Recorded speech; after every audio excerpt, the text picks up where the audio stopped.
लड़की को कई दिन हो गए थे बिना कुछ खाए, लेकिन जब उसने बड़ी मुश्किल से कुछ छोटी छोटी मछलियां पकड़ी तो उन्हें खाने के बजाय सबको वापस समंदर में छोड़ दिया। फिर उसने एक लंबी सी लकड़ी उठाई, उसे नुकीला बनाया और समंदर के पानी में उतर गई। जैसे ही थोड़ी देर में एक बड़ी सी शार्क उसकी तरफ बढ़ने लगी। उसने सही वक्त देखकर जोर से वार किया।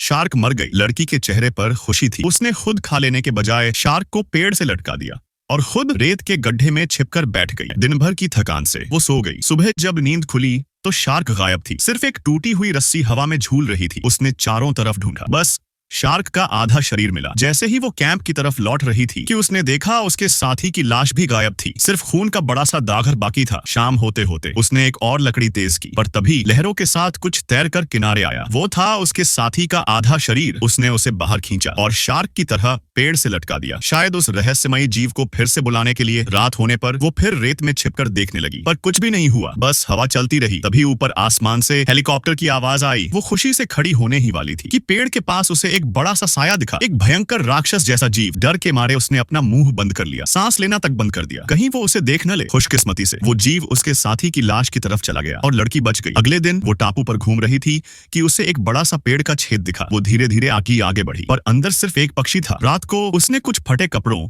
और लकड़ी से एक लटकता हुआ सोने का थैला बना लिया ताकि वो जमीन से ऊंचाई पर सो सके। लेकिन आधी रात को एक डरावनी दहाड़ ने उसे जगा दिया। वो राक्षस फिर से आ गया था। लड़की ने खुद को छिपाने की कोशिश की, पर उस दैत्य ने पूरा थैला उलट दिया। वो भागती रही, पर वो राक्षस एक छलांग में उसके सामने आ गया। लड़की ने आखिरी उस पर वार किया, पर राक्षस ने उसे पकड़कर सीधे समंदर में फेंक दिया। सुबह जब उसे होश आया, उसकी टांग पर गहरा जख्म था। वो समंदर किनारे गई जख्म साफ करने। तभी उसने देखा दूर से एक छोटी नाव तैरती हुई आ रही है। उसके चेहरे पर उम्मीद झलकने लगी, क्योंकि उस नाव में थे उसका बॉयफ्रेंड और उसकी सहेली। तीनों एक दूसरे से लिपटकर रो पड़े, लेकिन लड़की के चेहरे पर अब भी डर था।